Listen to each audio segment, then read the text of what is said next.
साथियों नमस्कार। आज चर्चा करेंगे शिलालेखों की। मुख्य रूप से जो ये अभिलेख थे ये तीन प्रकार के थे। एक थे शिलालेख, शिलालेखों में भी दो प्रकार, वृहद और लघु। दूसरे थे स्तंभलेख, वो भी दो प्रकार के, वृहद और लघु। तीसरे थे गुहालेख। अशोक के समय के जो अभिलेख हैं ये तीनों में मिलते हैं। और जैसे कि शिलालेख हैं, जो वृहद शिलालेख है वो 8 हैं, जिनमें कि 2 पाकिस्तान में चले गए, बाकी 6 हमारे भारत में मिलते हैं। और स्तंभ लेख सबसे अधिक जो मिलते हैं वृहद और लघु मिला के, वो सबसे अधिक कर्नाटक में मिलते हैं। 8 हैं ये, उनकी संख्या 8 है। इस तरह से मौर्य जो सम्राट थे उनमें अशोक, चंद्रगुप्त मौर्य और तीसरा है दशरथ, तीनों ने ही अपने अभिलेख लगवाए थे। और सबसे अधिक अशोक के अभिलेख ही प्राप्त हुए हैं। ये जो अभिलेख हैं ये ब्राह्मी लिपि में हैं। जो मानसहरा जो अभिलेख है वो खरोष्टी लिपि में मिलता है। और इन अभिलेखों का उद्देश्य बौद्ध धर्म का प्रचार और राजा की राजाज्ञा का पालन करने के उद्देश्य से इनको लिखवाया गया। जो वृहद शिलालेख थे उन्हें बड़े शिला पर, और जो छोटे लघु शिलालेख थे उन्हें लघु शिलालेख पर उत्कीर्ण किया गया। सबसे पहले 1750 में जो मेरठ टोपरा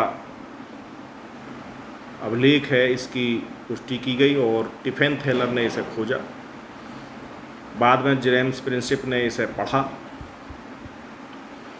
और अशोक का जो नाम आता है वो 1915 में अशोक का जो नाम भब्रू शिलालेख में हमें मिलता है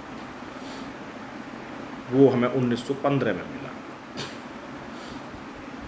भब्रू शिलालेख से ही हमें अशोक के नाम की पुष्टि होती है और ये राजस्थान में मिलता है।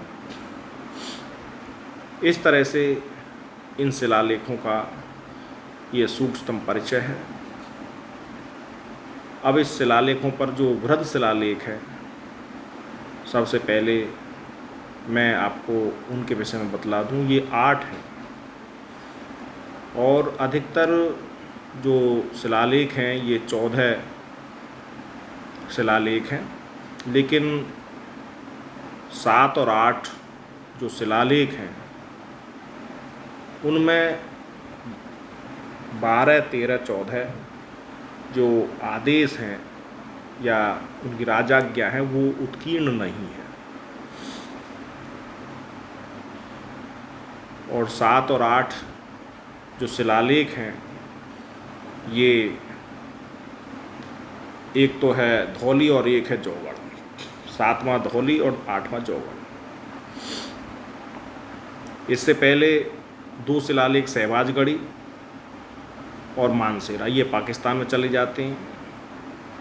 1836 में सहबाजगढ़ी की खोज हुई जनरल कोट द्वारा। कनिंघम ने मानसेरा की खोज करी।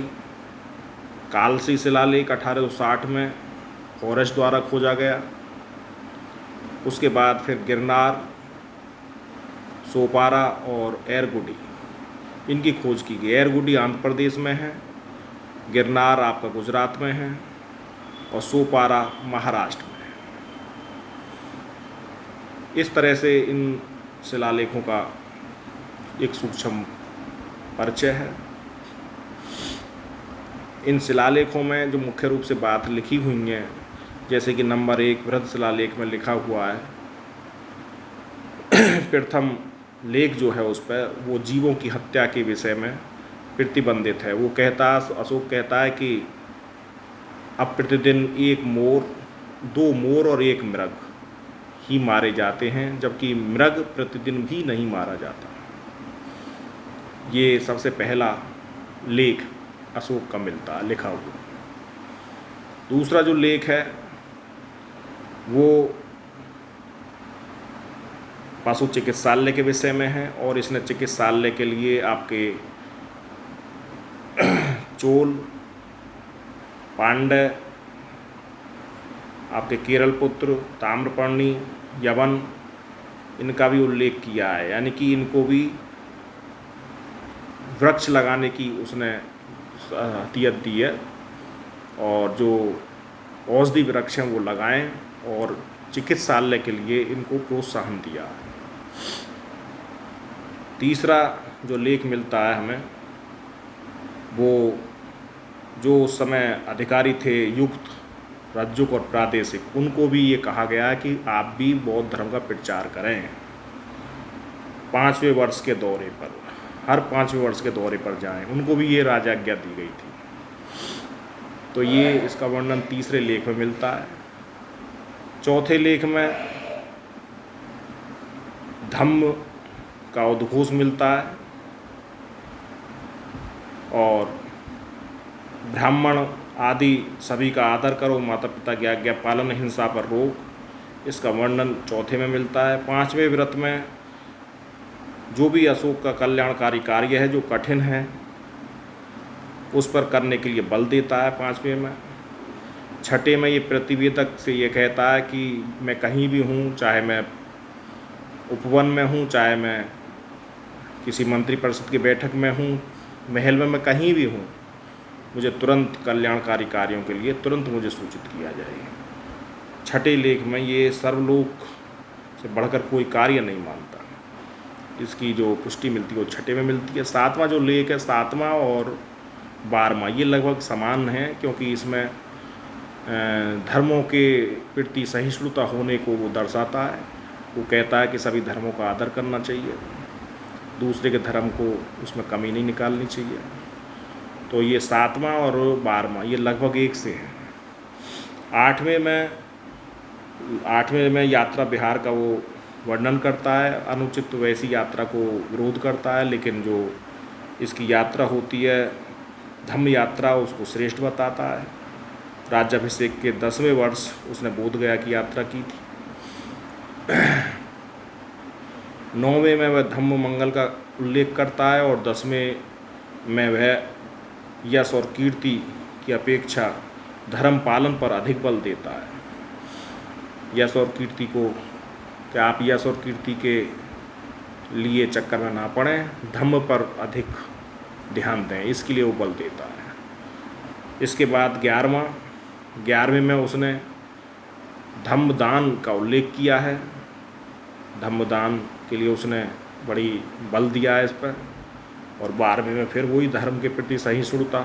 13वें कलिंग युद्ध का वर्णन करता है, जीवों के प्रति दया का भाव रखता है, और जीवों के प्रति दया रखो, इसी में वो 5 यवन राजाओं के का भी उल्लेख करता है, और जंगली जानवर और जीव उनके प्रति उदारता के प्रति बल देता है। 14वें लेख में केवल वो इतनी बात को दर्शाता है कि समस्त ऊपर जो लिखे मेरी राजाज्ञा या ये लेख हैं उसमें यदि कोई त्रुटि रह गई है तो आप कहीं भी उसको लिखवाने में कहीं त्रुटि रह गई है तो आप उसे बारंबार, वैसे तो मैंने पूरा लिखवाया है लेकिन भूलवश अगर कोई अपूर्णता रह गई हो लिपिकार के भूल से, तो उसके विषय में ये वर्णन करता है।